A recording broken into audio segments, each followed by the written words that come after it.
Over and out. तीसरे दिन के आधे स्टेज पे लगा था कि ये मैच शायद थोड़ा लंबा खिंचेगा, इंडिया डिक्लेयर कर रहे हैं, शायद बारिश का डर है चौथे और पांचवें दिन, लेकिन बात वहां तक गई ही नहीं। एक अजीब कैरिबियन कोलैप्स जिसके अंतराल इंडिया ने इनिंग्स एंड 141 रन विन के साथ अपने नए वर्ल्ड टेस्ट चैंपियनशिप साइकिल में एक शानदार शुरुआत की है। ESPN क्रिक इन्फो मैच डे में आपका स्वागत है। दीप दासगुप्ता हमारे साथ जुड़ रहे हैं इस मैच का रिव्यू करने के लिए। दीप, उम्मीद तो नहीं थी कि आज मैच रिव्यू होगा। 24 आवर्स बैक आपका ये वर्डिक्ट नहीं था, लेकिन 48 आवर्स बैक आपने जरूर कहा था कि डे 3 को खत्म हो जाएगा, तो बधाई हो आपको। हाँ, आपको भी वीकेंड खाली हो गया है, अब आराम से वीकेंड प्लान कर सकते हैं और इतनी रात तक बैठना भी नहीं पड़ेगा जग के। जी हाँ, सैटरडे संडे हमें एक दूसरे की शक्ल नहीं देखनी पड़ेगी देर रात, तो बधाई है हमें। इस परफॉर्मेंस को अगर देखें, वेस्ट इंडीज की बैटिंग ऑब्वियसली निराशाजनक थी, वहां पे हम आएंगे। लेकिन इंडिया अक्सर ऐसे मैचेस जीतो तो यही कहा जाता है कि अरे क्या ही था सामने, क्या नहीं था सामने। लेकिन जो आपके सामने है आप उसी से खेल सकते हैं। और आप अगर इंडिया की परफॉर्मेंस देखें इस मैच में, डे 1 से लेके डे 3 तक किसी भी सेशन में वो पीछे नहीं थे, पूरे पूरे तरीके से क्लिनिकल। जी हाँ, और प्रोफेशनल क्लिनिकल, जैसे आपने कहा कि आप उतना ही कर सकते हैं जो आपके सामने है, और जो जो सवाल आए उसके बिल्कुल बहुत अच्छी तरीके से जवाब दिया उन सवालों का।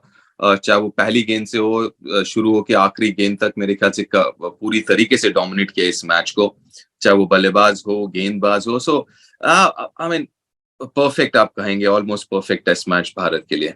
जी हाँ, और उस परफेक्ट टेस्ट मैच में जो सबसे परफेक्ट परफॉर्मर थे, हालांकि क्लोज फाइट अश्विन और जायसवाल के बीच में, लेकिन इस मैच के अंत में रविचंद्रन अश्विन, जिन्होंने पहली पारी में भी 5 विकेट लिए थे, दूसरी पारी में 7 और विकेट लिए, मैच के 12 विकेट। और वेस्ट इंडीज के बैटर्स को देख के ऐसा लग रहा होगा कि यार दूसरा टेस्ट में किसी तरह अश्विन को बाहर बैठा दो। बिल्कुल, और देखिए, और थोड़ी सी भी अगर मदद मिले, देखिए वैसे ही बहुत कमाल के गेंदबाज है, और ऊपर से अगर थोड़ी सी मदद मिले पिच से, फिर तो मतलब लगभग खेलना अब संभालना उनको ना के बराबर हो जाता है। और वैसे ही वो आज तीसरे दिन के खेल में जिस तरीके से मदद मिली पिच से, और देखिए ये चीजें वो अब तक करते हुए आए हैं और कर भी रहे हैं और आगे चल के करेंगे भी। रविचंद्रन अश्विन तो एक और थोड़ा सा वो एक हल्का सा नज सा था कि भैया ये मैं करता हुआ आया हूँ और अभी भी कर सकता हूँ, तो अगली बार जब हालात थोड़े से अलग भी हो तो जरूर नजर रखिएगा मेरे ऊपर। और उनके लॉन्ग टर्म पार्टनर जो रहे हैं, कभी कभी ज्यादा डोमिनेट करते हैं, ज्यादातर टाइम्स उनको ऑलमोस्ट एक बैकअप वे में सपोर्ट करते हैं, लेकिन उन्होंने फिर से एक quite but supremely effective performance. Ravindra Jadeja इस मैच में 35 ओवर, सिर्फ 64 रन और 5 विकेट। बिल्कुल, अगर आप देखें इन दोनों की साझेदारी, कहते हैं ना बॉलर्स आल्सो हंट इन पेयर्स, तो इनकी साझेदारी आज से नहीं काफी सालों से हम देख रहे हैं, बहुत अच्छा एक दूसरे को कॉम्प्लीमेंट करते हैं। और इनके बीच में उनको पता है आपस में कि कौन कौन सा रोल प्ले करता है, और वो जो ट्यूनिंग है वो बहुत शानदार है इन दोनों के बीच में। और देखिए, जैसे मैंने अश्विन के लिए भी कहा कि थोड़ी सी भी अगर मदद हो तो फिर इन दोनों को खेलना बहुत बहुत मुश्किल है। और आज दोबारा इस पारी में और इस तीसरे दिन के खेल में देखने को मिला कि कितना मुश्किल हो जाता है इन दोनों को संभालना।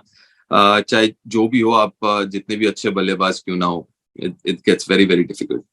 जी हाँ, आमतौर से दुनिया के सबसे बेहतरीन बल्लेबाज भी जब स्पेशली जी। जब इंडिया आते हैं तो इन दोनों के सामने अक्सर चकमा खा जाते हैं। लेकिन अब अगर वेस्ट इंडीज की बात करें दीप, हमने ये सोचा था मैच के बिल्डअप में कि एक एक देश जो ऑब्वियसली एक टफ दौर से गुजर रहा है, वर्ल्ड कप में नहीं खेलेंगे, लेकिन टेस्ट मैचेस में उनका होम रिकॉर्ड ऑफ लेट काफी अच्छा रहा था। लेकिन आप अगर बैटिंग देखें, दोनों पारी में एक डेब्यूटेंट अलिक अथनाज को हटा दे तो सारे ही बल्लेबाज बहुत निराशाजनक। बिल्कुल, और देखिए मसला ये है, और ये नया नहीं है, हम बात जरूर कर रहे थे, लेकिन प्रीव्यू में हमने ये भी कहा था कि 2-0 होने वाला है। तो इंडिया ने जो जीता है ये सरप्राइज नहीं है, ये खैर हम अपेक्षा कर ही रहे थे इसकी। लेकिन दोबारा जिस तरीके से मतलब वो जवाब थोड़ा सा भी नहीं मिल पाया वेस्ट इंडीज के बल्लेबाजों से।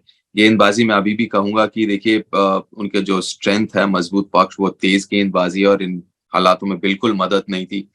स्पिनर्स ठीक है, डिसिप्लिन गेंदबाजी की है, लेकिन मेरे ख्याल से आप कंपेयर नहीं कर सकते भारतीय स्पिनर्स और वेस्ट इंडियन स्पिनर्स के बीच। लेकिन जो बल्लेबाजी है वो दोबारा मतलब फाइट ही देखने को नहीं मिला, और देख के लगा कि इस परीक्षा के लिए तैयार ही नहीं है। जो क्वेश्चन पेपर है उनके सामने, रविचंद्रन अश्विन, जडेजा, या उन सवालों के कोई भी जवाब मतलब आसपास भी नहीं पहुंच पाए कोई भी बल्लेबाज। और ये सवाल अगर उनके यंगर नए खिलाड़ियों के बारे में हम पूछते तो फिर भी जायज लगता कि अच्छा चलिए आप नए हैं इस स्तर पर आप उनके दो जो सीनियर बैटर्स हैं, क्रेग ब्रैथवेट ने 85 से ज्यादा टेस्ट मैच खेले हैं, जर्मेन ब्लैकवुड ने 55 टेस्ट मैच खेले हैं, और उन दोनों ने भी कभी लगा नहीं कि they have any answers to these questions. देखिए यश, ये भी बयान करता है ना, जो बेंच स्ट्रेंथ की बात करते हैं या डेप्थ की हम बात करते हैं, कि आपने जरूर आपने आंकड़े बताए 55 टेस्ट मैच और 87 टेस्ट मैचेस, लेकिन ये भी बताते हैं ना कि अगर आप उनके रिकॉर्ड उठा के देख लें, हाँ उनके एवरेज उठा के देख ले करियर, फिर आपको लगेगा कि यार 87 टेस्ट कैसे। और फिर आपको जवाब, आप जब थोड़ा सा और ढूंढेंगे और थोड़ा सा और डीप डाइव करेंगे इस पे, तो आपको दिखेगा कि उतना ज्यादा जो है बेंच स्ट्रेंथ है नहीं, उतने ज्यादा डेप्थ नहीं है सिस्टम में। और कहीं ना कहीं देखिए प्लेयर्स को हम आलोचना करना थोड़ा सा आसान हो जाता है, और वो लो हैंगिंग फ्रूट जिसे कहते हैं वो आसान है कि यार अच्छा यार ये बैट्समैन अच्छा नहीं है ये। लेकिन मेरे ख्याल से अगर सही मानों में अगर आपको विश्लेषण करनी हो इसके बारे में, तो मेरे ख्याल से वेस्ट इंडीज क्रिकेट जो सिस्टम है, खासकर माफ कीजिएगा रेड बॉल क्रिकेट में, उसके बारे में शायद बोलना ज्यादा जरूरी, उसके बारे में थोड़ा सा ज्यादा उस चीज को एनालाइज करना ज्यादा जरूरी होगा।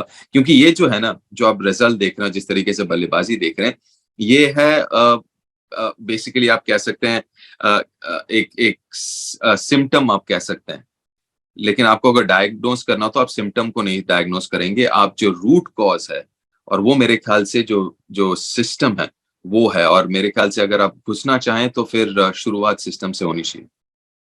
उस सिस्टम या उस थिंक टैंक को लेकर अगर मैं एक सवाल पूछूं इस मैच और सीरीज से रिलेटेड, तो अगर आप जानते हैं कि आपका फर्म स्ट्रेंथ है फास्ट बॉलिंग, आपके हम्म। पास एक स्ट्रांग ऑपोजिशन आ रही है जिनके स्पिनर्स ने दुनिया भर में अपना कमाल दिखाया है, जी लेकिन उस टीम की पेस अटैक काफी इनएक्सपीरियंसी है जो इस बार आई है, तो कहीं सरप्राइजिंग है जो चॉइस ऑफ वेन्यू, क्योंकि डोमिनिका स्लो पिच हमेशा से रही है, पोर्ट ऑफ स्पेन जहां दूसरा टेस्ट खेला जाएगा वो भी हमेशा से स्पिनर्स को फेवरेबल रही है, तो कहीं ना बिल, कहीं वेस्ट इंडीज ने वेन्यू सिलेक्शन में ही अपने आप को अपना चैलेंज और मुश्किल कर दिया। बिल्कुल यश, अगर आप देखेंगे तो और ये वो ट्रेडिशनल टेस्ट वेन्यू भी नहीं है। जब आप जाते हैं वेस्ट इंडीज टेस्ट मैच खेलने, आप सोचते हैं गयाना, ट्रिनिडाड, जमैका, ये एंटीगा, ये वेन्यूज आपके जहन में आता है। तो मुझे नहीं पता कि वहां पे सिलेक्शन कैसा होता है, क्या सिस्टम है वहां पे वेन्यू सिलेक्शन का। लेकिन जरूर आपने नोटिस किया होगा, ऑब्जर्व किया होगा, जो वेस्ट इंडीज के जो स्पॉन्सर्स हैं उनके नाम पे ऊपर आपने देखा होगा, तो शायद I don't know how they decide on that. जी हाँ, तो सवाल तो काफी रहे हैं वेस्ट इंडीज के लिए काफी सालों से, और वो इस टेस्ट मैच के साथ और बढ़ते हुए दिखते हैं। आज के दिन के हाफ मार्क में मुझे लगा था कि बल्ले इंडिया के बल्लेबाजी को लेकर मैं आपसे काफी सवाल पूछूंगा, लेकिन कहानी पूरी तरह पलट पलट गई। जो आज के टॉप स्कोरर रहे विराट कोहली, उनकी पारी खत्म हुई 76 पर, शुरुआत की थी दिन की 36 पे। उनकी पारी पर आपसे पूछना चाहूंगा क्योंकि आज काफी ट्रेन सी पारी थी, दो तीन चांसेस उनके ड्रॉप हुए, रन ज्यादा आसानी से बन नहीं रहे थे, तो आप कैसे व्यू करेंगे कोहली की इस पारी को? देखिए मैं तो कहूंगा अच्छी पारी रही है, क्योंकि ये काफी हद तक पिच के ऊपर निर्भर करता है कि आप किस तरीके से खेलते हैं, आप कौन से शॉट खेलते हैं। लेकिन इस पिच के ऊपर वो शॉट खेलना बहुत मुश्किल हो जाता है। तो चाहे ऐसे पिच के ऊपर आप कभी भी सेट नहीं होते, क्योंकि आपको पता नहीं कि कितना टर्न करेगा, किस पेस पे आएगा, कितना बाउंस होगा। और तो जो एक रिदम बतौर बल्लेबाज आप ढूंढते हैं, एक टेम्पो आप ढूंढते हैं खेलने की, वो कभी भी नहीं मिल पाता, बेशक आप क्यों ना 200 बॉल खेल लें। तो जितना मर्जी आप खेल लें, लेकिन वो टेम्पो मिल पाना बहुत मुश्किल हो जाता है। और उस नजरिए से आप इस पारी को देखेंगे तो जुझारू पारी थी। कोशिश पूरी की उन्होंने कि एक बड़ी पारी में इसको तब्दील करें, लेकिन बड़ा मुश्किल काम हो जाता है कि जैसे मैंने कहा कि वो टेम्पो जो है, वो रिदम बतौर बल्लेबाज मिलता नहीं है। आप कभी भी जितना मर्जी गेंदे खेल लें, आप कभी भी वो कहते हैं ना वो सेट होने वाली बात, कभी वो आपके दिमाग में नहीं आता कि आप सेट हैं। आप मतलब समझ चुके हैं पिच के पेस को और बाउंस को। आई एम श्योर वो काफी बेकरार होंगे टू मेक द या visit to Trinidad, because Bharat के जो दिग्गज बल्लेबाज रहे हैं over the years, port of Spain पे उन सब ने अपना नाम छोड़ा है इन टेस्ट क्रिकेट। तो विराट कोहली उम्मीद करेंगे, साथ में बाकी भी बल्लेबाज, अजिंक्य रहाणे जिनसे रन नहीं बने, ईशान किशन जिनको 1 रन मिला, जिस जब तक उनके कप्तान ने डिक्लेयर करके। शुभमन गिल बेचारे बेचारे जी हाँ। पैड पहन के बैठे हुए थे इतनी देर के लिए, 6 रन ही बना पाए। तो वो भी, उनका भी हाथ खुजला रहा होगा, सोच रहे होंगे कि थोड़ा सा बेहतर पिच मिल जाए और थोड़ा ज्यादा मौका मिले उनको। जी हाँ, सबको मौका मिलेगा। होपफुली वेस्ट इंडीज की ओर से हमें एक ज्यादा फाइटिंग परफॉर्मेंस मिलेगी एंड मे बी वो टेस्ट मैच 3 दिन के आगे जाए। इस मैच के लिए हमें कोई कंप्लेंट्स नहीं। दीप, वीकेंड आपको भी मुबारक, हमें भी मुबारक। We look forward to your company for the next test match. और आप भी जुड़े रहिएगा हमारे साथ ESPN Cricinfo match day पर।